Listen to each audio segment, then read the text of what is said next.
And I remember looking at a bit of content and I'd be like, I hate myself. Like, what has happened? So for me, defining art now, I'm a big believer that everyone is an artist because everyone is a creator in some way. Both of you are artists as well. So creator, doesn't matter. However you want to describe yourself, the three archetypes you need to develop within yourself to be successful is the artist archetype, the leader archetype, and the scientist archetype. I believe when you work on those three, you have a very, very successful personal presence and authority online. So I'll break them down.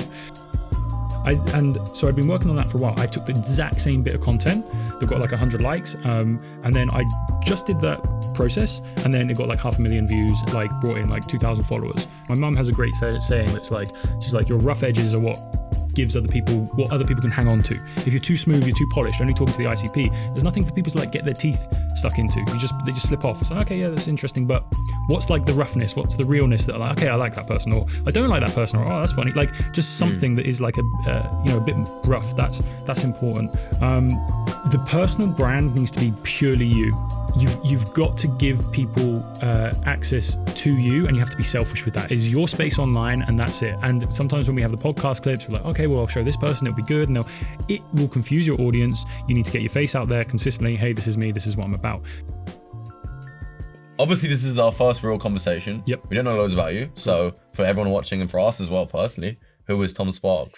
Tom Spark, yeah. So been in the info space for a while. I have a background between being an artist and being an educator as well. So occasionally when people Google my name, they find a Beatport mixtape and they get, like, is this you? I'm like, yeah, what's me? So I have a background in the music industry. First business was in the music industry as well. And then kind of got into the info space after that. And then have been there ever since. Yeah, slinging info. Okay, how did you go from music to info? There's a big jump, right? And what were you actually selling? Yeah, so my first business was, it would be weird to actually call it a business. So I was an artist and was producing music, and it was getting a reasonable amount of traction, and people wanted to learn how to make those beats. And so all I did, I had this is how bad my first business was, but it worked. And there's so many lessons from this. So my first business was teaching people how to make basically house music, how to get signed on a record label. And I hosted the videos on a private Instagram page. So to pay me, I set up a Patreon account, which took 20%. They had to send me a screenshot on Instagram, and then I'd manually accept their invite, where I hosted all the videos on a private Instagram page. And that was my first business. And it did all right. And it proves that, like, if people want the product, they'll find a way to get it. It doesn't matter how dumb you make the acquisition process. So that's how I got into info, and then that started doing pretty well. And then I joined up with a guy called Josh Baker, became head of education at Hub for a while, and we kind of like launched that. And then I went into doing my own thing, coaching other artists, coaching other entrepreneurs, and then have built other businesses since. So artists, entrepreneurs. So you were, what were you coaching them on? Yeah. So for artists, this is why I feel like I have a little bit of a different kind of stance in the info space, is because artists were really interesting to coach. They have very, very different blocks, kind of business coaching blocks, than entrepreneurs, per se. The thing is, with an artist, if they produce content, if they make it easy for people to buy something, their sales process doesn't really need to exist. They don't even really need a sales call, because they've put so much goodwill into the market through whatever it is, their art, their creations, their music. I always used to say, like, the best bottom of funnel is your album. Your best bottom of funnel is your latest EP. The amount of trust they have makes sales very, very easy. The big thing for them is consistency with artists. With entrepreneurs, I often find it's the other side they miss. They might have a really good product, their acquisition process is like really dialed in, sometimes too hyper optimized, that they miss the front end piece, which is that real kind of like more raw, authentic expression, personal brand building in a really real and resonant way. If you miss that, it does make sales a lot harder. So I kind of was able to bring a lot of like the artistry stuff of how I saw coaching with artists to help out entrepreneurs as well. It's like, hey, how do you bring a bit of this? Because this is going to make your life a hell of a lot easier when it comes to sales as well. So that's kind of like how it all happened. It perhaps wasn't as clean as that, but it was kind of a move over a period of time into that. Everything being positioned. So what would you really consider yourself in your head? Would you consider yourself like an artist? What? Like, to say? It's a good question. Again, positioning is good for other people, right? So the way that I would present myself at the moment, I'm playing around with this idea of producer,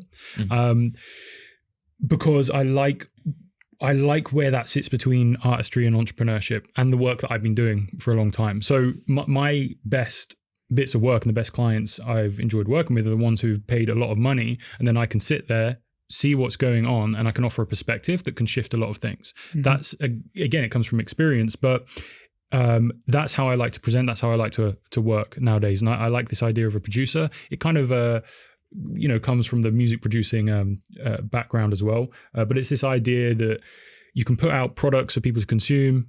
I like that. And then also as a producer, the idea is that proximity to you is the most valuable thing. And moving forward, that's how, I'm operating and working with clients, is like, proximity to me is the thing that you're paying for. And then if you want access to me, you can get access through various products, things like that. And you can come closer into my world. So that's what I'm presenting as and the real value. So where did you gain these perspectives? So obviously you started by doing yourself with selling your like Spotify. What were you selling? So it was basically music coaching. So it was more tangible how to make a house beat. Yeah.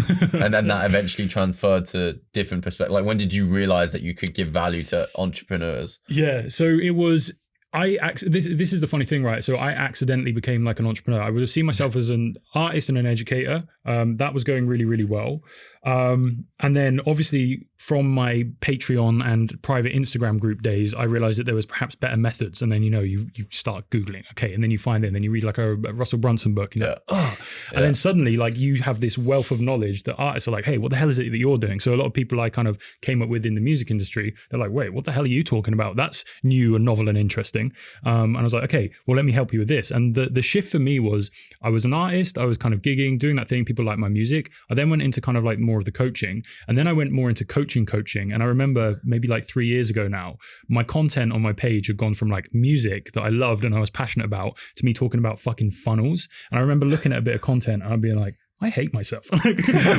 What has happened? Like, I've gone from like artist to like funnel man. And I was like, and I did a period where I shut that down. I scaled that up and then I shut it down. I was like, right, I need to reconsider how, like, for me, how I want to position, because I'm definitely not the funnel guy. I'm definitely not fully the artist. And that's where it's like, that's why we learn through this contrast, right? It's good to explore and date these different businesses and learn. And that's kind of how we got to where we are now. And hey, maybe it changes in a year or two. But yeah, it was interesting to see that swing from like artist, how you're perceived online, to then when you feel like you're talking about like more of the technical things, and then also noticing what that does to the audience and how the audience perceive you and how easy it is to initiate conversations, etc. There's a real shift that happens. So Do you still feel like, though, you're an artist with the personal brand side and you're creating or producing your own image, own value into the world? Yeah, I love it. So for me, defining art now, I'm a big believer that everyone is an artist because everyone is a creator in some way. Both of you are artists as well. I think the word artist gets people are like, oh, I'm not creative, and then they go, so I'm not an artist. But for me, the idea of being an artist is how fully can you show up as like the truest reflection and expression of yourself. So again, you mentioned that sometimes these go a bit spiritual, so here we go straight away. Let's do it. Here we go straight away. So one of my favorite prayers is the prayer of St. Francis, and like the opening line of the prayer of St. Francis is, make me an instrument of thy peace. So I'm a big believer that when you're in flow state, that is God, universe, source, whatever you want, creative potential moving through you. And like the best thing we can do as an entrepreneur, as however you want to define yourself, the best thing you can do is allow that to come through you and work through you. That's when we create or co-create something of absolute genius. And that's what I'm interested in helping people get to. So make me an instrument of thy peace. So I believe that then if we can consider ourselves as instruments or like channels, it is our job to show up in full expression of what we believe to be true, what we believe to be exciting. And then your art is just whatever you're consistently publishing with an increased level of expression. So that could be through a personal brand, could be through writing, could be through your business. But if you are showing up in a way where you are increasing your level of expression in a particular domain, you are an artist. And that goes for everyone. So that's how I see it. Yeah. No, that's super powerful, actually. Because I remember I wanted to study art in Florence. I wanted to like learn like Michelangelo, Da Vinci and that kind of stuff. And then it came to a point where I realized software, which I was passionate about, is basically the same as creating art. You're just creating, you're building something, and it's just a different vehicle of expression, right? And that has now led to the actual business side of it, being like, okay, we can manage a business like a piece of art, like an artwork. And that's so powerful. It's like you're creating something instead of a painting, you're creating a business, you're creating impact, you're creating value on other people's lives. Yeah. So that's, and also we're speaking about this on another podcast, but it's so interesting to see how like all of your life experiences are coming together to create something, and Archie's experiences are going to be different to mine, and yours are going to be different to all of ours. And that's the beauty of the authenticity, which then AI won't be able to have. Yeah. And now we're going into an era of AI. Yeah. That authenticity is like the most valuable part. Yeah. So I guess the question is, what do you really see based personal branding and all of that kind of stuff going in the era of AI? Yeah, I love that perspective, and I love that how you phrase that then with like the product you were making. This is still, and the exciting thing with that as well is like when you view your work as art, like there's a different energy that goes into it. Whereas, so to answer your question, where do I see personal branding going in the age of AI, where there's going to be a lot of things that are automated and very monotonous, and then does it move us into like an age of authenticity? I would say yes.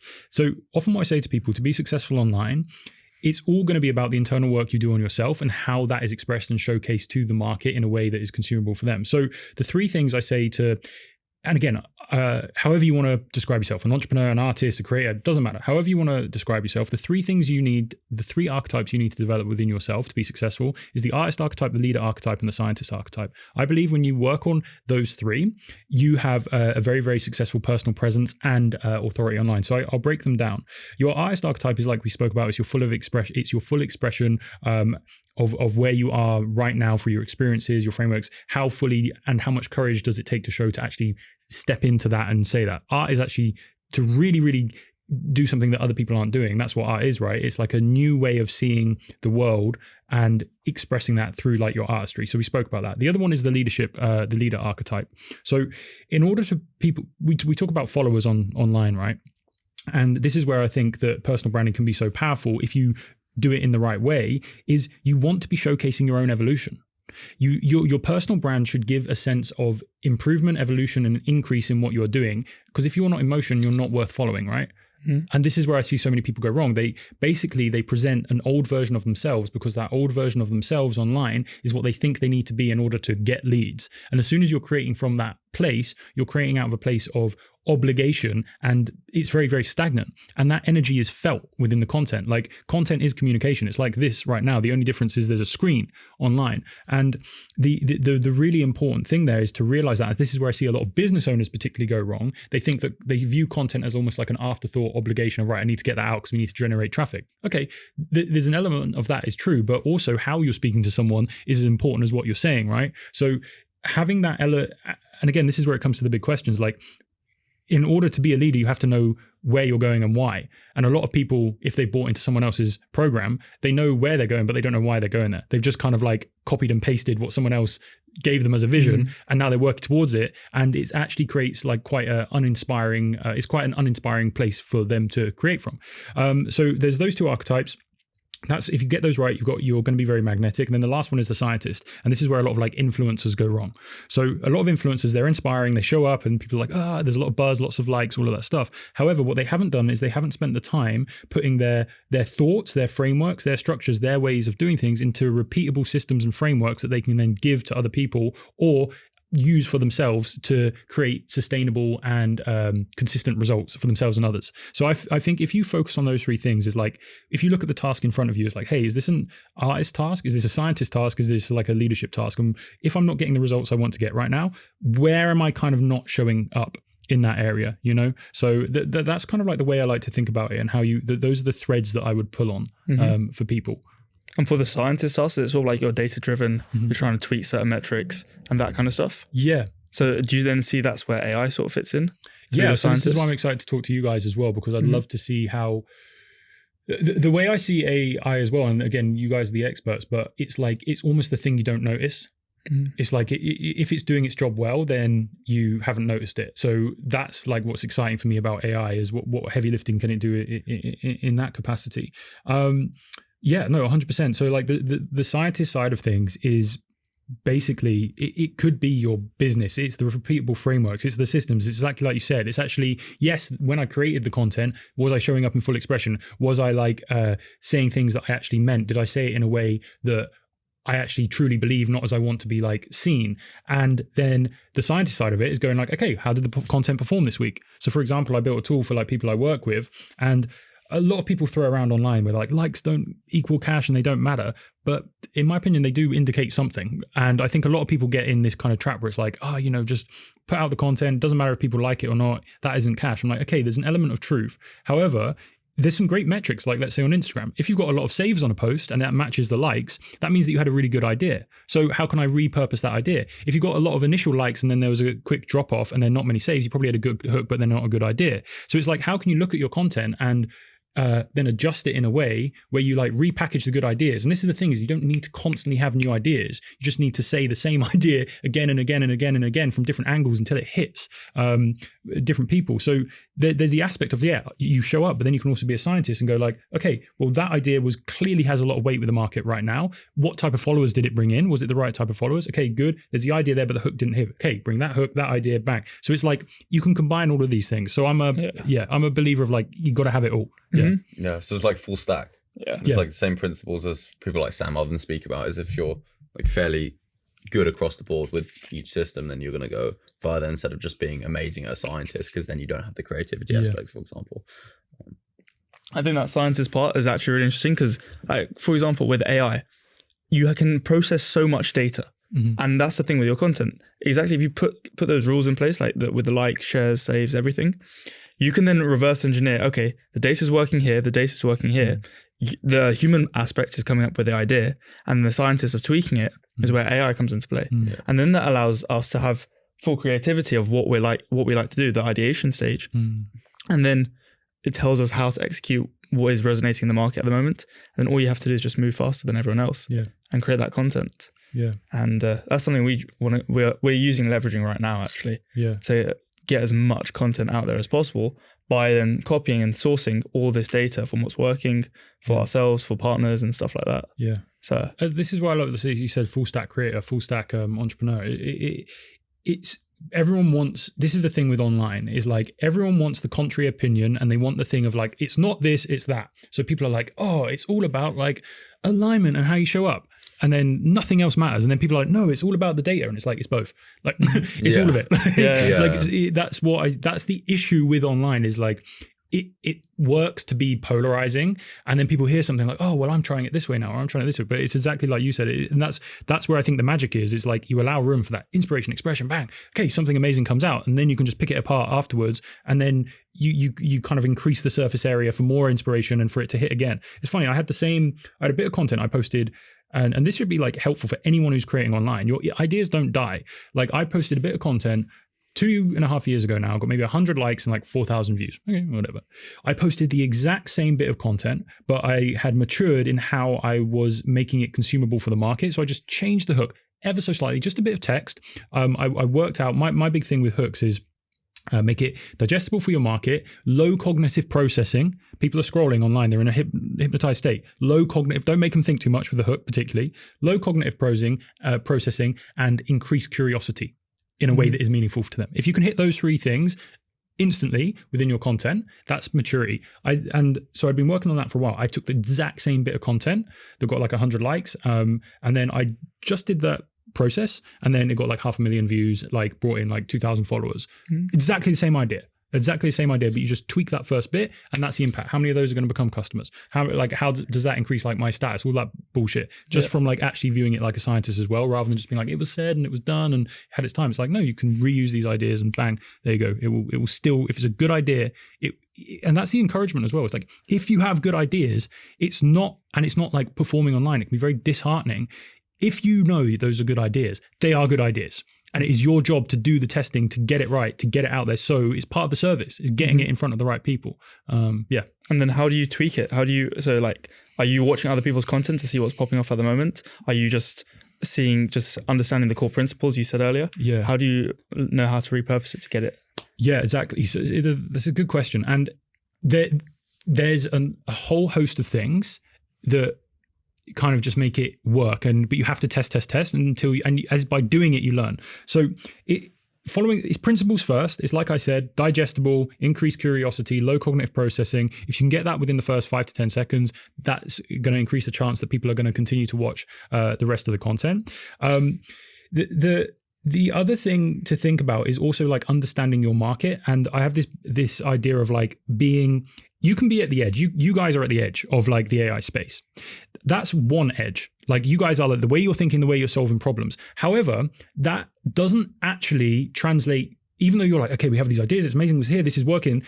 Your job is to make that packageable and digestible to people where their edge is. There. That's the hard thing. People are like, okay, I have this edge, I have these great ideas, and they get all like, my content is just so good that people don't like it. Okay, the job you need to, good content isn't necessarily like good ideas. A good idea then needs to be packaged into good content where you can put it at the edge of where your market is, and that's the hard work to understand. Is like, right, where's the market now? What are people doing? What are they consuming? I always say this as well. It's like, if you want to, let's say you're the best chef, okay. You're the best chef and you've got this beautiful bit of food that you want to package, this idea, this bit of food you want to give to people to eat. You want to serve it to them on a way that they're used to eating food. If you cook this beautiful bit of food and then you give them like chopsticks or whatever in this thing, you're like, oh, you have to eat it like that. The barrier for them to then eat the food is too much. So you want to understand, I have the idea, that's at the edge, it's amazing. How do I package it in a way that people are used to consuming? So it might be certain formats are working right now. Look at your niche. Okay, how do you kind of tap into that and then take them where you want to take them? You've got to give it to them in a way that they're used to consuming, otherwise they won't consume it, right? Yeah. So that those are some of the principles I think about, and it's hard to say like hard and fast rules of do this, don't do this. It's like follow those principles, look at your market, assess, experiment, and then you will find a winner. Like the internet, the algorithm wants to push your content. It wants to get good ideas out there, and it's just your job to do that refinement. Yeah. Would you say you are your ICP, or how do you understand what your ICP is really looking for at the moment? Again, it completely depends on the offer, what like that ICP actually means. So the thing is with ICPs is like the ICP is like doesn't actually ever exist. Like there are people out there who have a lot of traits of an ICP. However, they also have a whole range of other interests and stuff as well. So first of all, like have that understanding is that if you only ever talk to an ICP, your content is going to become stagnant and boring. Okay, because there is no one who is just that ICP. There are people who share those sets of values, beliefs, and needs, but they also have a whole life going on. So I'm a big believer that you should be more broad. I have this concept called like a T-shaped personal brand, where it's like, this is how Google hire people. It's like, you heard of this, right? Yeah, Google, they hire people, breadth and depth, right? People who are broad along the top, they go deep. That's who Google like to hire. And I think you can do the same with your personal brand as well, is you want to have an element of being broad along the top so that people can connect. My mum has a great saying that's like, she's like, your rough edges are what gives other people, what other people can hang on to. If you're too smooth, you're too polished, only talking to the ICP, there's nothing for people to like get their teeth stuck into. They just slip off. It's like, okay, yeah, that's interesting. But what's like the roughness? What's the realness that are like, okay, I like that person, or I don't like that person, or oh, that's funny. Like just something that is like a bit rough. That's important. What was the original question? Around the ICP. Around the ICP. How do you target? What's your approach to the ICP? How do you target it? But then also you're saying that it's not really an ICP, it's just interests. Yeah, there's certain problems. So it's like, there's certain, people are people, and there are certain problems that people have. And I think like the most important thing is, so Rick Rubin has this great idea that the audience come last, right? And maybe you heard that one. And I think it's somewhat true with, if you are solving problems, there is almost 100% chance that other people have got those problems as well. Like if you're solving a problem so unique that like no one else is solving it, it probably like isn't going to have many legs. So yes, there's the idea of niching down, and like all of those things work, and like I'm not here to shit on all that, but the way I view it is that the most important thing is like showcasing, embodying, documenting what it is you're doing, particularly with like an agency service as well. It's just real clear, transparent insight into here's what we're doing and why, and then also making it relevant to these are the problems we tried to solve, this is how we've solved it. And it's more, so the way I view it there is just, it's like talk to like the problems, include all of the other stuff as well. And I see brands and I see people get stuck when they get too hyper-focused on like the ICP, and they've written this document and this and that. And it's like, it's a useful exercise to do, but then remember you're talking to a person. And also understand that like there's someone online who you showcase that you're, let's say you like, I don't know, you're into model airplanes, and like they, for whatever reason, see that video, and then they have an uncle who has this problem. They go, oh, you should check this guy out. Like that all exists online as well, and you want to just give people the authentic touch points that they can have with you so they can come into your world. And it's not always that it's just the ICP always looking to solve the problem, you know? Yeah. But then... Can we treat this like almost a mentoring session? So do you want us to sort of... I'll give you a rundown on essentially where we're at, personal branding wise and content wise. And then we can start to reverse engineer that. I think that would be pretty cool for people watching. It'll be fun. So as far as things go, we never had any social presence. Like I always mentally held myself back from making videos like a year ago, 2 years ago, for being young, for being just generally inexperienced. So I didn't feel like I had much value to provide. Yeah. And that's sort of what held me back to posting. Whether that's good or not, I'm not sure. I'm not sure what your opinion would be on that. But I just felt like I wanted to have a better foundation to then give value. Yeah. So only in the last 2 months, we've been like, okay, we're going all in on personal brand building at the same time of just being able to package up our ideas and where we see and what we're doing with our clients into content to, number one, just give value, give energy for free to people, and then nurture clients, get more deals from it as well. So with the YouTube, so we talked about the mastermind, like we wanted to, let's bring as much authority as possible as soon as we can. So we held the mastermind, filmed content, B-roll. We did another real estate mastermind. And from that, after the mastermind, we basically packaged everything that we do. And I packaged personally for my YouTube channel to a load of whiteboard videos. There was a series of, I think, 5 that I posted now of videos explaining basically the AI operating system, the model that we use for our clients, and packaged up. Now, the view rates are terrible on those. But the view rates, what's interesting on the mastermind videos, are both way higher. Naturally, they're broader hooks. For example, the one with the real estate agents, it was how we're explaining or how we're inputting AI into real estate companies in front of 30 CEOs or something like that. And then the mastermind one was just how AI is going to be AI operating system in businesses in 2026, something along those lines. And I wanted to post as much content as I can in the space of 2 weeks to get as much data as I could on what's working. So it came back to my operating system, which we have for ourselves, we use for ourselves. And it basically was telling me through all the values thinking processes of Hormozy and all Sam Ovens and all these guys, that because of the nature of where everything's with AI and this general model which we're doing, there's no one really searching it up in the sense of, how do I do XYZ with my AI operating system? So my whiteboard videos naturally had like 30, 50 views purely because, or at least from what I saw, no one is really searching it up. But mentally for me, it was like, okay, I just want to nurture people from my mastermind so I can just refer it to potential clients to just hit them with value. And now I'm in a place where Alex is going to go far deeper with more technical stuff. So I'm more operations and funnels, marketing and stuff. And Alex is just super technical, full stack developer and background in that. So I want to make my content much more broader and then naturally funnel slightly more technical people into what Alex is doing. Now, we also want to attract talent from that, from a personal brand perspective. So for the delivery of clients, we naturally would need operators for systems of scale. If we wanted to really, really scale up right now, we don't necessarily need it. It's not a pain point. Maybe for Alex, more with technical people it is. And so we want the personal brands to naturally attract talent, me, operators, so that I can input them into our clients and have CSMs for that. Alex, more technical talent, and also just giving loads of value. But I would say the predicament I'm in right now is more, okay, like how broad do I really want to go with this? Because I could go as broad as I want, but do I want to just be seen as authority in AI? Or do I want to use the personal brand to directly attract clients? Do I want to use it to nurture people from events? It's just sort of like honing on that, or even if I do need to hone on that in order to grow. Yeah. Just for clarity, you have different Instagrams, different YouTube channels, and a separate one for the podcast as well. The podcast one hasn't been posted yet. Okay. My YouTube is there. My Instagram is there as well, and I just put everyone in that, and I just lead everyone to my YouTube for my Instagram. But I'm not really pushing reels yet. Do you think the podcast videos should go on the personal YouTube channel, or should we create a separate? Yeah, so there's loads there, and like we can get deeper into it's important about sequencing, right? Because it's like understanding what the mission is, what the goal is right now, that like drives everything. It's like once you understand the where, the how becomes apparent. So that we can dig into that a little bit. But in terms of like general principles of what I have found to be true through doing a podcast, different types of content, working with like thousands of clients at this point, the personal brand needs to be purely you.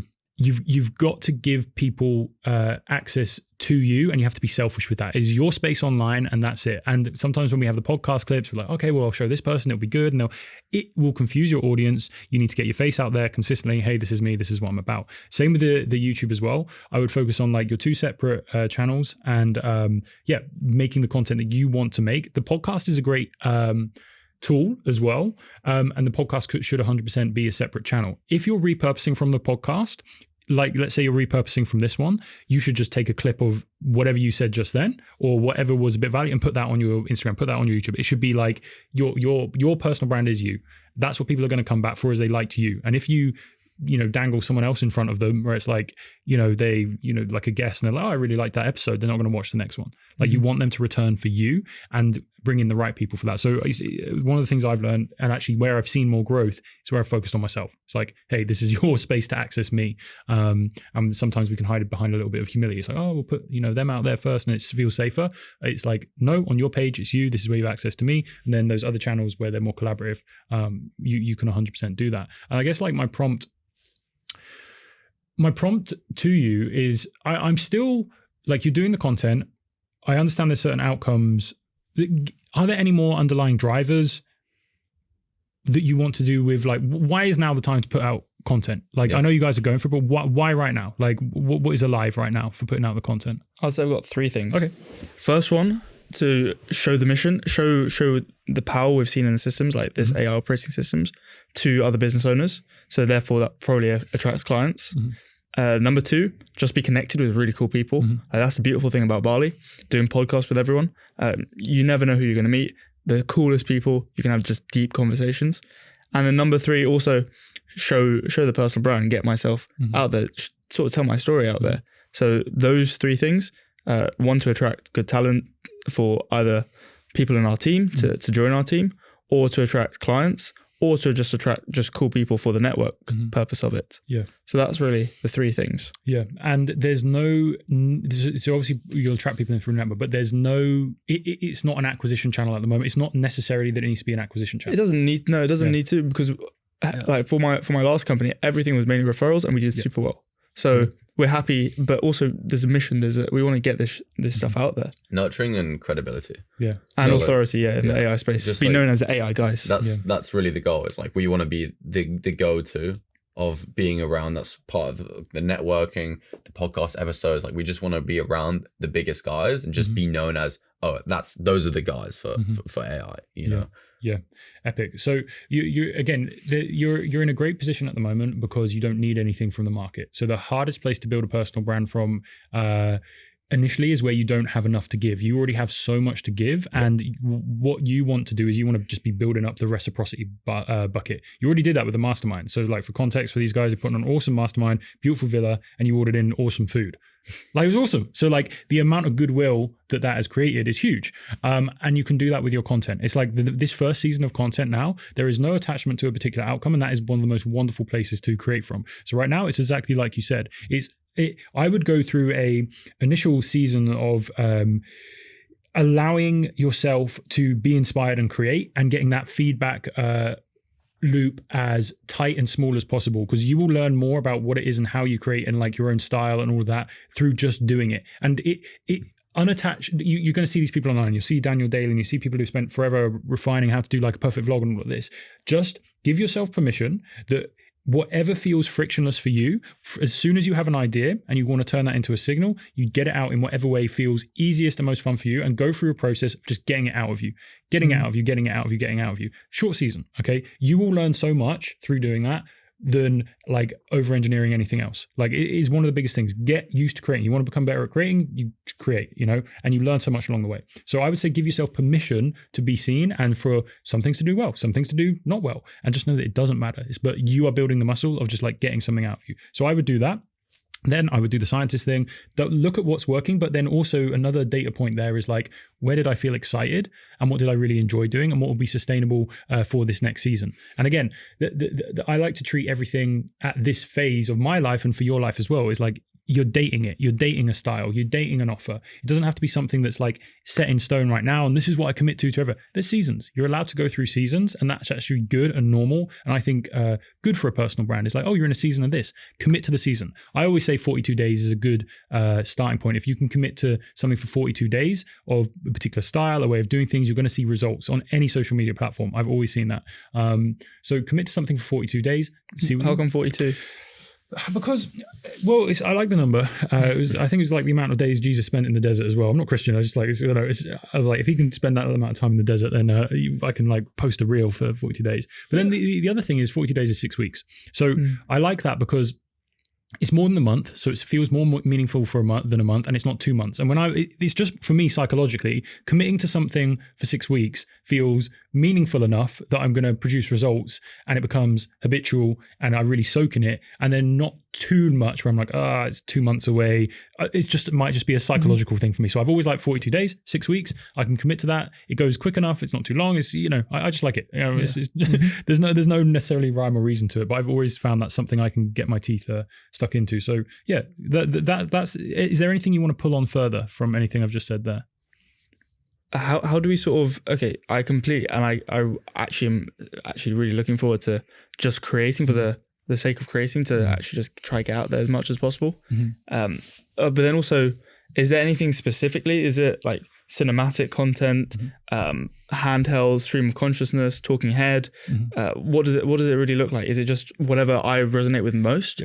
Or is it a mixture of all? Is it how do we really produce that? So the way I like to describe it is the best content to create is the one that feels like the most exciting and frictionless for you right now, and don't overthink it. So you will develop skills along the way through working with teams, through building systems to make your content feel and look like a specific thing. You will build your own style just by nature of getting involved and getting into it. But what I would say there is the two things you're looking for is like what excites me and then what feels frictionless. At this stage, as little friction as you can add as possible is going to be the best possible thing for the creative process. It's like if you're trying to like practice piano or practice guitar, you leave the guitar open, you don't put it in your case, it's next to your desk. So every day you pick up the guitar and you play it. And it's the same process at this stage. Get rid of the friction. Don't worry about like, and again, to do this right, you're going to become your own category as well. So like doing it cinematic, all of these are all words that we made up to describe things that other people created. Like none of those words are actually like, and then as soon as you start chasing one of those words, you're already putting yourself in second place. So the way I would like to think about it for you guys, you said to me, you want to be like the guys when it comes to like this space, then you are going to be creating your own category. So give yourself that creative freedom to feel it out, and know that is the thing where people will be like, I like their style. You won't even be able to name it. People say that to me sometimes, like, I like how you do X, Y, and Z, and they'll use their words like, oh, you're so creative. Oh, you're so this. That's their understanding of how I'm perceived, and that's their business. It's none of my business, but my business is to create from a place of where I'm actually excited, and how they review it, how they see it, that's up to them. The words they choose doesn't, and then I will get stuck if someone's like, oh, you're just like really creative. And I'm like, oh, I'm a creative, am I? And then I try and like perform to that. I've lost it. Whatever the thing is, I've lost it. Yeah. So you just got to, that's the practice, is coming back to that at this stage. And yeah, just whatever you're excited to talk about really is like, I know that might sound simple, but the data you will get from doing it in that way is just so much more valuable from like trying to emulate a certain thing. You know, that's and you're saying reduce the barrier to friction or reduce the barrier to entry. So do you have Instagram installed? Are you like actually opening up Instagram and filming it? Are you passing over to a content team or? Yeah, so I've had I've been through so many editors. It's been a headache. Like there's so much with content where it's, again, when we're talking about, this is the contact point between you and the person you're trying to connect with. Like the least amount of filters you can add between that, in my opinion, the better. So it's like the more people you get involved, the more filters you add, potentially the less quote unquote like authentically you're going to be received, potentially. So so there's a few things there. So the way I'm running it at the moment that is really fun and exciting for me, again, I went through a season, I was like, how can I reduce friction? So I like just riffing. I like having an idea. I think I have this whole thing where it's like I have on my Notion, I have like a spark that comes in, and then I turn it into a shape. So I have my things, spark section, shape, signal. So it's just like, I have all of these ideas that when they come through, I get it down. And this was the most important thing. The minute you have an idea, that is something higher speaking to you, inspiration in spirit, right? So you write that fucking down now. The minute you have an idea, the minute you have it, you write it down. Like that is one of the highest priority actions you can do. So you have some system which can capture your sparks of inspiration that come down. Then you shape things over time. You add more context to it. Then you turn it into a signal that's actually consumable to the market. Now, that's a really good process to do as you're getting started. So I feel like I'm at a place now where I've spoken on enough podcasts, I've spoken on enough content. I have my whole, a repertoire of ideas that I can bring in really quickly. But it's because I've written them down over and over again. So I went through a 42-day season of just writing every day. I was like, fuck it, I'm going to post a written reel on Instagram. This was maybe 2 years ago. And my task was to, whatever idea I had to get it down to no more than 3 sentences. Sometimes it was 1 sentence, sometimes it was 3. But whatever the idea was, I went through the process of refining it into a signal that was clear enough to get it out in 3 sentences. I still say those things. Some of those ideas really, really took off. And I still say those things today, and they're just there. They're just like there. So one of those is like, anything you gain by being inauthentic requires you to maintain being inauthentic to keep it. That one I wrote down, it hit 2 sentences, like hit online, and it's just something like, I have, bang, there, and it goes. And there's a bunch of those that are just floating around, and like the minute I need to access them, they just reappear, bang. So I would say going through a season of going through that spark, shape, signal, where as your ideas come, you turn them into a signal, and you get good at speaking those ideas and publishing them. And what you will find is that over time, those ideas build. You hear something else, like you have a podcast, you read a book, and you're like, oh, that actually adds to the body of that idea. That deepens it. And that's the beautiful thing, is like, then you start to be known for your own IP. And that's what for me, that's the real exciting thing with the online space is, yeah, you can say the right things, you can make the right promise, and that will get people in the door. But long term, if you have your own belief system, your own operating system, and you can make that, it's deep, people can pull on it for a while, that's when people really, really trust you. Like, it's a whole, you're getting them to buy into like a way of thinking. So to answer your question, the way that I actually do it at the moment is I have a mix. Sometimes I just have an idea and I'm like, okay, I'm ready to record this, but it comes because I've done the reps, and I'm like, bang, record it, feels good, gets it out, and I know the beats I'm going to hit already. The other thing that I do is I like Substack just because I can just get a stream of consciousness out, but also I still go through that process of spark, shape, signal. I write things down. I go through the process when it feels good to like write some things out, and then I just have a teleprompter app on my phone. So I have, if I'm in like a cool location, I'm feeling good, I'm feeling inspired, I'm like, oh, I'll just record a couple of bits of content, and then I have like a teleprompter app where I copy and paste the things I've written, I put it on the teleprompter, and I go da da da da da da da da, film, don't think about it, and then at the end of the day, I send it off to wherever it needs to go. So it's like I've created a system where like the ideas are ready to go there, because there's nothing worse like, oh, I'm in a cool location there, what do I need to say, and then just say something shit. People are like So if you have, you're like, oh, I'm in a cool location, I'm having a good day, I feel good, like, oh, cool, oh, what have I got, ooh, that one's resonating today. And then the nice thing is I've recorded the same bit of content fucking 5 different times, like in Japan and here and then skiing. I'm saying pretty much the same thing, but the different locations and then the different ways I'm saying it add the variable there, and the same people will see it and be like, oh, that's awesome. I always say this as well, like, you know, like, I don't know if you like Kanye, I really like Kanye. How many times do you go back and listen to like one of the old albums? You don't go, oh, I've heard it. You're like, if it was a good idea, if it was fresh, it made you feel a certain way, you want to hear it. Like, so you can use the same ideas, maybe play around the hooks, whatever. We spoke about this. There's more that goes into it, but get out, get it going again. There's a great, this last thing I'll say, but there's a great, I recommend this to all my clients. I recommend this to you guys and anyone listening. There's an amazing YouTube video called Comedians or Talking Funny. And it's 10, 15 years old, maybe. It has Jerry Seinfeld, Ricky Gervais, Chris Rock, and Louis C.K. back in the day, just talking about their craft. And whenever you get people who are like at the top of their craft in a room together, talking about their art, you're in for a beautiful conversation. But one of my favorite things from that is there's Chris Rock. They're talking about each other's style of comedy. And what they admire about Chris Rock is that he hits a punchline. So he tells people a story, gets them to a punchline, then he walks himself back out, moves over here a little bit, and then hits it again. And then if you watch Chris Rock's comedy, he stays in the same joke for like 5 minutes, but he hits it and he walks himself back out again, finds a different angle and hits it again. And he attacks it from every single different angle that he possibly can. Same with your content. Your idea is fresh, it's funny, it's got the life in it. Find all of the different ways that you can hit it. Because then there'll be we had someone at a mastermind in September. They had a great offer, it was doing well. the advice, they went away and they made 70K. They stuck around 20K. They made 70K the month after from the mastermind. From what was the bit of advice? Raise your prices. How many times have you heard that fucking bit of advice? However, the way we said it on the day, for some reason, he was just like, yeah, I've given that advice. I hear that advice all the time. For whatever reason, the way you said it today, in the context of this, it just hit differently, and I actually did it. And it was like, and he paid I think it was like 4K for the mastermind. He paid 4K for the mastermind to hear advice he's already heard before, but the way he heard it was the thing that made the difference. Yeah. You know? So those are the thoughts there. And then it's because personally, I feel like if I've completely removed Instagram and I've completely just detached that, because I feel like if I open it up, I'll get distracted and I'll start scrolling, and also I've got so much other stuff to go on, so I can't have that at the moment. Yeah. Now, do you recommend actually reinstalling it and just being like channel focused and just focusing on posting, or then put it in a Google Drive, which I know people do, and then they post it for you? How does that work?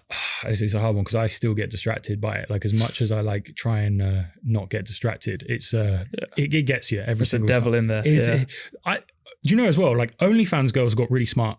What did they do? I was showing my girlfriend something, and then we scrolled, and then there was this video of like, it was like some text and a guy looking lonely in his car, and it was like, oh, this guy was so lonely, he was having a bad day. And I was in, you know, when it gets you, I was in. And then the next frame, after I've watched it for like 7 seconds, the next frame is then some OnlyFans girl cooking like a cake in a basically like her ass out, and she's like, so I decided to make him a cat. I'm like, fuck, like she got me, like she got me in with the storytelling.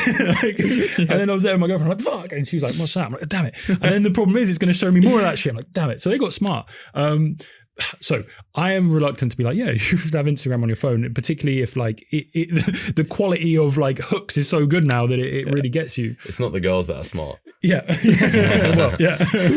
That's so bad. Just clip that. That's the hook for the pod. That's your authentic personal brand. No, but we've been around by a few of the managers, so to say, and they're the smart ones. They know what they're doing. To say the least. I mean, it's an art form. Congratulations, like, because it got me organic as well. You know, full organic. They rip it. You can't be running paid ads for that. You can't run ads for. So it's actually created a constraint where they have to solve problems in a really creative way, and fair players become they're very good marketers. Amazing marketers, and they're in tune with what is relevant to the market right now. Amazing. So maybe there's a lesson there as well.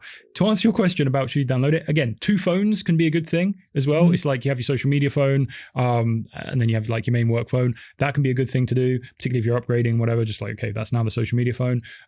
Then, I mean, very tangible advice is like, I have Opal installed. I don't know if you've used Opal before. Is it one of those screen blockers? Yeah, and you can just put on like really harsh, strict limits where it's like you got 20 minutes a day, and then you just can't unlock it. And then, you know, if you open up, so I have 5, I'm allowed to open up Instagram 5 times a day.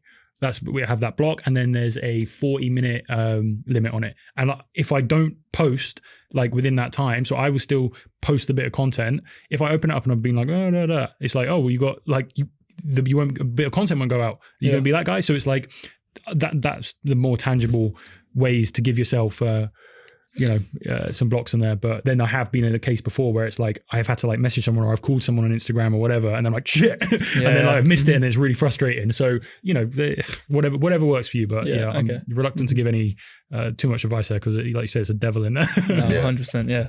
So, but like at the end of the day, I remember like just installing it yesterday to go through to message someone, and I remember getting hooked into it, but then also seeing people are really killing it on there. It's like the Instagram content is like, I don't know how it was so created to AI and what I was, but it's so like got really good advice, which you wouldn't be finding on YouTube.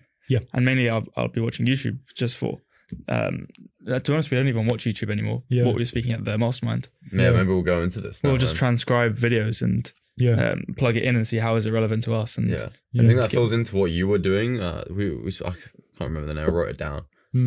Of what did you call it, your sort of AI that you created? Oh, so producer code. Yeah. So to give a bit of context for you as well, so Alex and I used to have a SaaS, a software called Mentorly, and it essentially was a software where students of programs and just general people who want education could hop on a call with the mentor, which they paid for, and it looks like them, speaks like them, is trained on their knowledge and everything, and it'd be like a Google Meet of that person. We had a SaaS on this.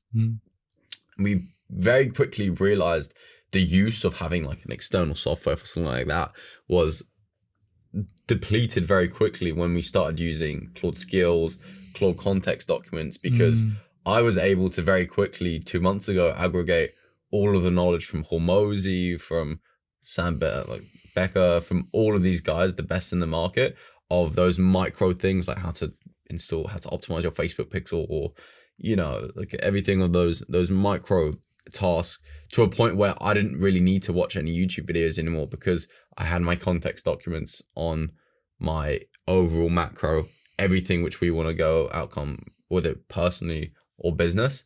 And from there, it was just able to reverse engineer the micro of exact steps I needed to take. And then for me right now, it's just like execution, which I found so interesting, because how does that tee off the value of content, and where do you see things lining up there from there? But I see, for example, this is going quite broad, but like the importance of networking groups, and obviously with info won't go away, in my opinion. I think it will just change, because you still don't know what you don't know. I'd still need a second perspective to look at everything I'm doing right now to know something that I don't know. Like if I ask the AI a question, then obviously I can get the answer. But if I don't know what I don't know, then how can I ask it the question on the issue that I have, And I see that's where the value of info and general consulting would be still. Yeah. That's why I'm so, 100% agree. And this is the thing, is like people don't even watch YouTube, like you said, anymore. They want it now. Like I look for an answer or something, just give it to me now. I don't want to have to flick through like even a 2-minute YouTube video. So there's a bunch of tangents we can go on here, but I think this is exciting for the right people and scary for the people who have been hiding behind like promises and stuff like this and kind of a bit of smoke and mirrors, which is ultimately a good thing. So this is why I'm big on kind of like what I spoke about. I think it's the era of like the producer in terms of info, whereas so in my opinion, people are looking for 3 things. When it comes, there's 3 ways in which you can develop, and there's 3 things that people are going to be looking for when it comes to personal branding, people online. Resonance. How well do I like this person? Like, is there some sort of like emotional connection? That's going to become more and more important if I can just get the answers. Because sometimes you put up with someone you don't like and you're like, oh, they got the answers. But now it's like the resonance is going to be more important. I actually like this person. Then the next one here is like we spoke about before, is like evolution. Is this person inspiring a way where I can feel like their evolution through their content? That's someone I want to follow. Like there's actually that element. Then the last one, which goes to your point, is people are now looking for immediate utility, which is exactly what your software did. It's like, I don't want to search through the videos. I want to read the book. Don't want to do the course. Tell me what the thing is now. I need the immediate utility, which is why I think the future for info guys is exciting. If you take this producer identity where you have your moat of products, that's the immediate utility piece. It's like, hey, I'm talking about all this shit, whatever. Okay, here's a bit product that you can consume and use right now. And you can assess whether this was useful to you in the way you wanted it to be useful. If not, cool. You'll probably never see you again. If it was, good. You can move closer to me through proximity. And this is where I'm going to be able to help you with the intangible things. The products are the tangible things, like you said. It's like, I don't really need to watch a Hormozy video. However, when I just gave the example of our friend at the mastermind who heard something in a different way, even though you got that bit of advice from potentially the resource bank that you created, you're now missing out on that other bit of intangible data, which was the way that someone said it, and now it didn't land. So it's like, this is why it won't ever disappear, but the medium in which that is given, which is why I'm big on products, immediate utility, proximity, because people will still be looking for that entertainment piece, that connection piece outside of the immediate utility. And if you can have been someone who has worked on those things, the resonance, leadership abilities, that's going to become very attractive. I think you're in a good position moving forward. That's how I kind of like assess what you just said. And then that goes, okay, if we want to go into the spiritual stuff now, AI can give you the answer. AI can say, this is the text. But then when you're telling me an answer, you're giving me that energy, and therefore it's resonating completely different to how Claude would be telling me the answer. Right. And then that actual thing makes me think of it from a different perspective. It's got the energy. Like every action has an opposite and equal reaction, right? So you're giving me that, and then that'll cause me to think in a certain way. For the AI, it's barely anything. It's not really energy, and then therefore you're not really responding back to it.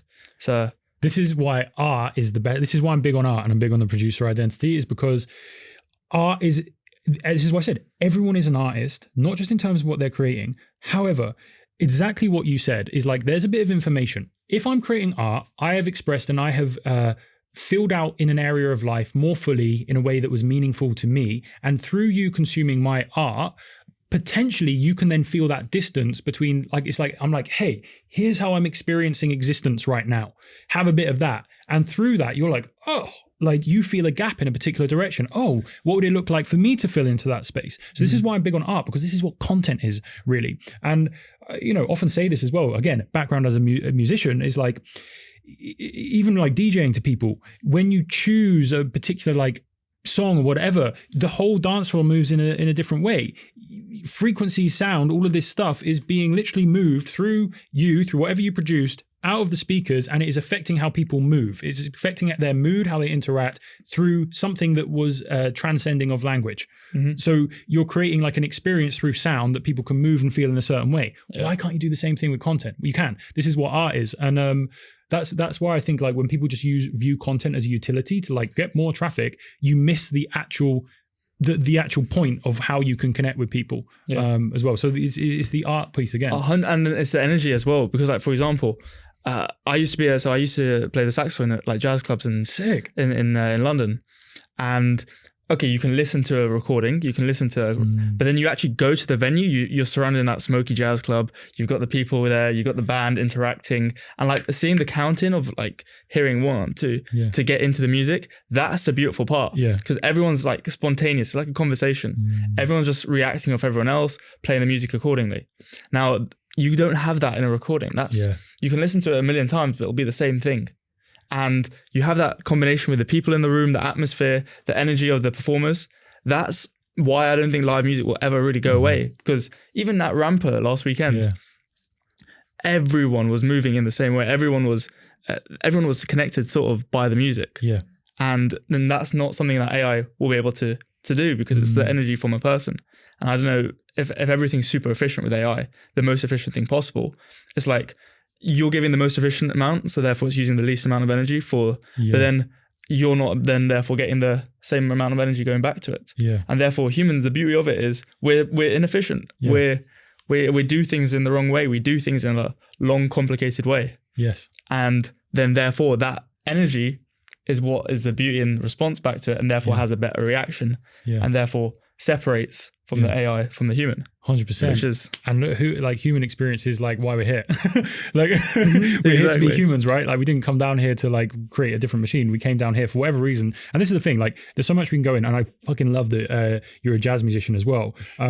Like again, if you want to go to the fundamental level, and this is why marketing works. I had this conversation. There's a guy called James Kemp. You should check out some of his stuff. He's a fucking legend. I had a great conversation with him on my podcast. And like what we went down to is like at the core fundamental level, the only thing people buy into, or if you're making any decision, you are just buying someone's increased level of conviction. We made up the word business. We made up the word all of this fucking shit. AI, whatever. It's all fucking made up. You are buying into some person at some place had an increased level of conviction, which was strong enough that you were like, okay, I'm going to lean into that. And then when there's a strong level of conviction, then a lot of people, it's called pendulums. If you read like reality transfer, then it creates a pendulum around it. Okay. Yeah. But that comes from one bit of conviction. That isn't necessarily like true or right. So the conversation we had is like at a fundamental level, no one actually knows why we're here, even though like the religions, whatever, would like to say why. Like you can't tangibly say why we're here. So at a fundamental level, if you haven't done some sort of kind of like spiritual practice, whatever that means, like you have a deep insecurity of like, everyone's walking around with deep insecurity of like, hey, why are we actually here? Because no one actually knows that. And then a lot of the things we do as humans is to like ground ourselves in the ego to like attach into this reality and kind of get some certainty. But that's why everyone says like you can never get certainty from anything external. It always has to come within. So the reason I say that in terms of what you just spoke about is you spoke about that unique experience in the Smoky Jazz Club. These people here, you were with your friend, your brother had flown in, you hadn't seen him in a while. That unique set of experience was completely for you, and what a gift that was created, and it was different for everyone in that room. And that can create like that new experience is what we are here to do as a human, is like a completely unique experience. And then you can bring that into your work. You can bring it into how you operate. Like that is the point of being here. It's like with Woodstock 99. Have you seen the videos of Woodstock 99? It's the one that went, so after this, and anyone here, Google Woodstock 99, Google the Limp Bizkit performance, and then Google the Korn one. So this went into chaos. Like there was riots, and it was like, if you watch those videos, the Korn one particularly, they come up with like their intro song called Blind,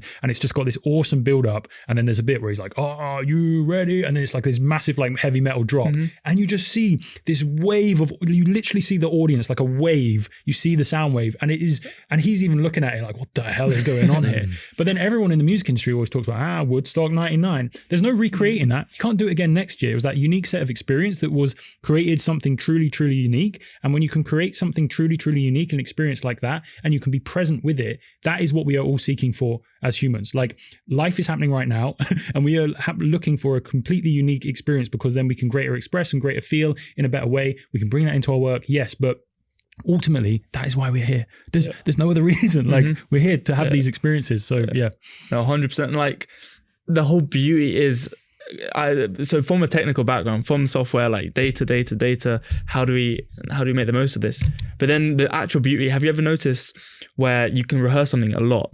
Like, we could have rehearsed the mastermind speech a lot. We could have planned every single word we're saying, or we could have just gone into the environment. We already have the knowledge, so we're comfortable in the abilities we have, but then just go off the cuff of it. And then that turns out to be the best performance or the best iteration of it, just because of the spontaneity and reacting to the energy in the room. If you planned it out, you wouldn't be reacting to that. And that goes to, let's say, for example, if we're using an operating system, okay, we can use it to gather the data, we can use it to see what trends are working. But then if we use it to plan out every single word or like of that script, and then you don't do it from a spontaneous standpoint, then it won't really resonate the way if you're just talking off the cuff or you're just going straight into it. So I think that the use of AI is just going to magnify the areas which need a human the most. And I think your skills are going to have to be even higher than ever to be able to compete, because everyone is going to have good systems with AI and whatnot. So your systems are no longer going to be your differentiator. That's where it comes back to being an artist, right? Because then your differentiator can be, number one, your creativity, and number two, how good you are, or your teams are, your businesses, and the things which require humans the most. And that's going to be the biggest separator. It's the quality of the questions you ask, right? And this is why the inner work we do, as like whatever that means to whoever's watching this, the work you do on, like, you can think of a problem to solve, and you can create the best possible product that solves that problem. Okay. But the real work is that initial foundation work of like, what is the problem we want to solve, and why, and what's the way we want to do it. Like, that always comes from the human. Like, that is always going to come from the human. And that is the real like magic and work that I think that's why artist, leader, scientist, you've got to have the three. Like, you've got to have the three. Full stack.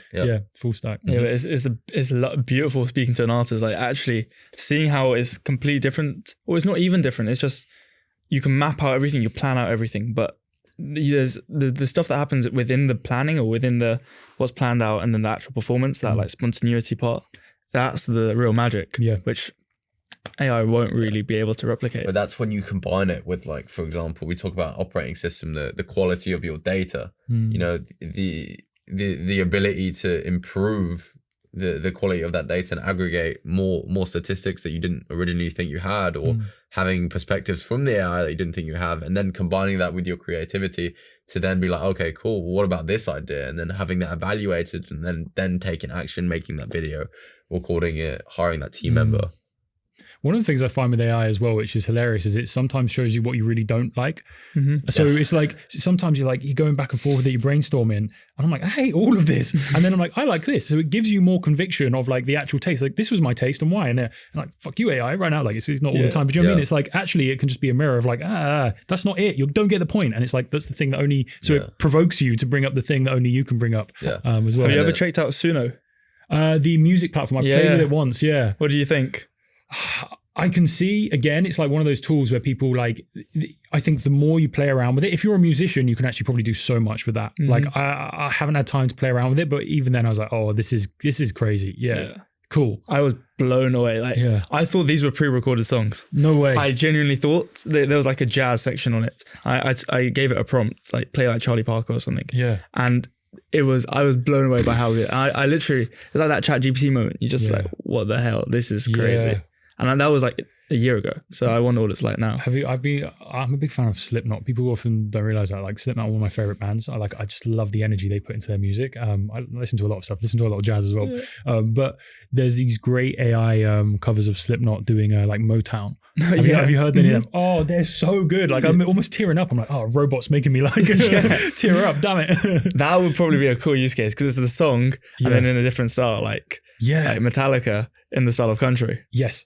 That would be pretty cool. It's so sick. But then also it's like, well, where did it come from? You look at the lyrics. The lyrics still hit because it's like human lyrics. Like if you look at like Wait and Bleed or if you look at that and you look at the jazz version, it sounds like a very metal song when you listen to Slipknot play it. And it's like, oh, okay. If you listen to the lyrics, like, oh my goodness, like, like it actually gave me a bigger appreciation for how beautiful the lyrics which were written, you know?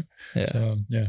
And then how do you see all of so the artistry and all of this going into the e-com and the product side of it? Yeah, we were speaking about earlier. Oh, yeah. So this is what I was kind of saying is that, and this is where I'm interested in your guys' hope, because I know you're working with e-com guys and it's a very interesting space. I do feel that the info space is going to borrow a lot of like the e-com and the SaaS space as well. So if you are, here's one of the big, and I'll continue the producer analogy, right? And the music analogy. One of the big problems with info is that you constantly have to be like getting paid for your like latest knowledge, your like latest product. The older products, unless you're selling like all of these courses and it's hard to put them into a funnel, it's difficult to manage. It's really difficult to get paid for knowledge you had 10 years ago. But if you look at an artist, they made an album 10 years ago. It was a complete bit of package of a product that you can go back and you can consume and still get value out of it. So one of the things that I'm interested in solving is like, how do we bring that into the info space where the products that you've put out in the past, you're continuing to get paid for as well? I think there's something there. And that's why I like this idea of like this producer, this moat of products that are around you that people can have entry points. And this kind of clicked for me where there's a software I used to use called Slate Digital, where they make digital replicas of analog hardware for musicians to use for production. They have this great model where basically you can buy the everything bundle, which is just like all of their products. However, every 2 months, they're releasing a new product, a new bit of software, a new tool. And all of their marketing is just on like that new thing. And you can buy that new product for $200, $300, or you can just get the everything bundle, which is $19 a month. Mm-hmm. And I'm like, how do we do that for info? Where it's like, you have your products, you market your new products, but can you do it in a way where you have this moat where people just get access to it and they can have access to all of those other products, what's useful, and tools as well. Again, this is the beautiful thing with like AI as well, is you can give people tools now, not just like, here's another course, like tangible things they can use. I would like to know, and that's the problem I'm interested in solving this year, is having just that money coming in 24/7. The content's done the work, eyeballs, traffic, whatever is coming in. There's that moat of products that people can buy into, and I'm getting paid for knowledge I had 10 years ago and I put into a product, I put into an album that people can consume and go back to. And then also people have that people have that proximity if they want to come closer in, which is where they are, you can charge more. So I'm interested in playing around with that. Would it just be similar to the way that school's structured? Potentially, yeah. Because you kind of just have like a low ticket community or like a low ticket $99 a month, and that can just be package of all of your stuff ever.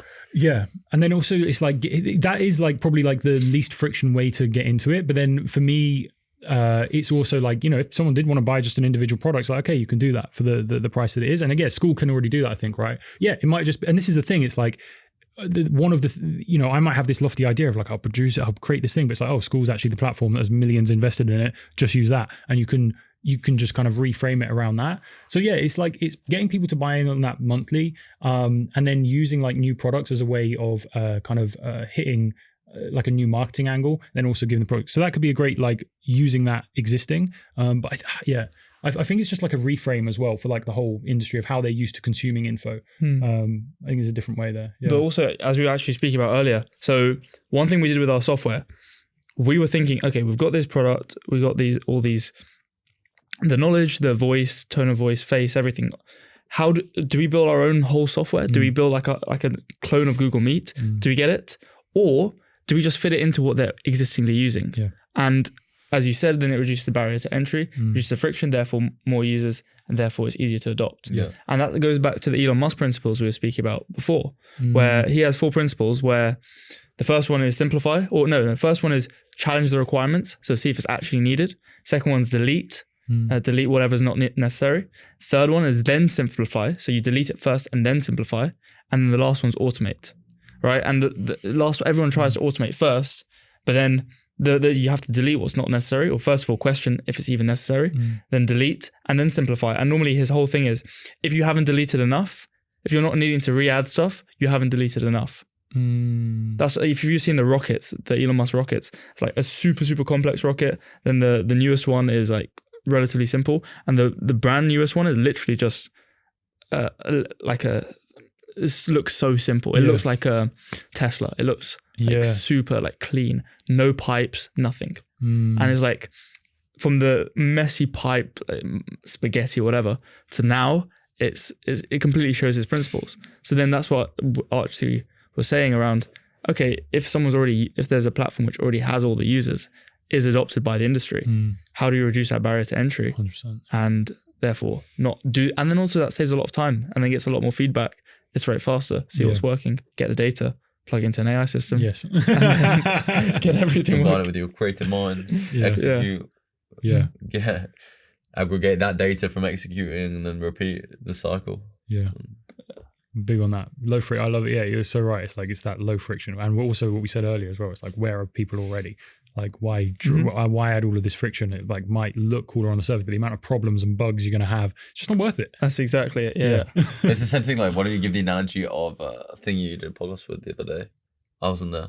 When he was going to raise like half a mil or two. So there was a guy at the mastermind. Yeah. He showed me his investment deck. He was planning to build an app, a fitness app to track all of his users and everything, to raise about $500,000, $250,000. And then I said to him, okay, why don't you just plug this into Claude, your investor deck, and then it'll spin up a little MVP, a minimum viable product. So he spit it up. We had the mastermind the next day. He was like, I cannot believe what's just happened.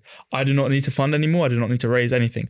Everything I needed was immediately built out by Claude, almost one shot. Then I went back and forth, and now he's actually he's launched it to his clients, his members, and he's getting real world feedback, iterating, and then getting that product way better than if he went to a dev shop, got them to build it. 3 months later, the market shifted a completely different direction, and now he doesn't need to.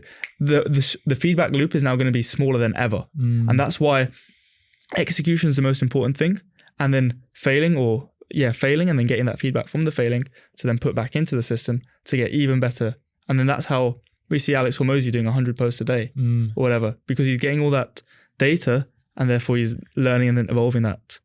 So this guy you just gave the example of, what he was going to do, he put it into Claude, and then the clients are now using it. So what are they interfacing with? It was an app. So actually Claude built out the code for the app. Okay. So it created it's a mobile app. It was like a fitness tracking thing. And it built everything out. He published it on the App Store. It literally took him 2-3 days. Yeah. Nothing like a dev shop would have. What other is it plugging into tools like Lovable and stuff as well there? Claude actually does it itself. No way. Because Lovable uses Claude's models. Okay. So actually today 4.7 came out. Okay, nice. So check it out when you get back. It's like the most powerful model ever. It's ridiculous how good it is. And anyway, so it's so good at code creation. It created all the code for his software. Yep. And then he just had to publish it to the App Store.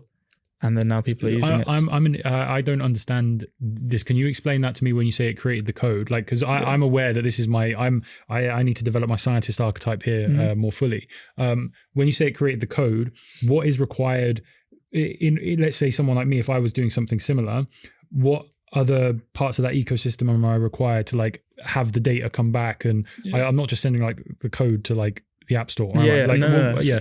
So there's a bit of a pipeline. Of course, Claude will walk you through it or tell you. But the basic principles are, you need to create the code is like text files, and then you need to put that code somewhere to like save it, like a big library basically, and then you need to push that library to the web, push it to become deployed and then publicly viewable. So the tech stack is, you open up something like Cursor or VS Code, and I can send you this after, but that's where you create the code. It creates Claude, you just prompt it and say, add this feature, add this, and it does it. And it's in that like a file storage place on your laptop or wherever. And then you push it to something called GitHub, which is where like the online file storage place. And then you push it to something called Vercel, which is a hosting platform, which just basically hosts all of that code onto the web. So there's just 3 stages.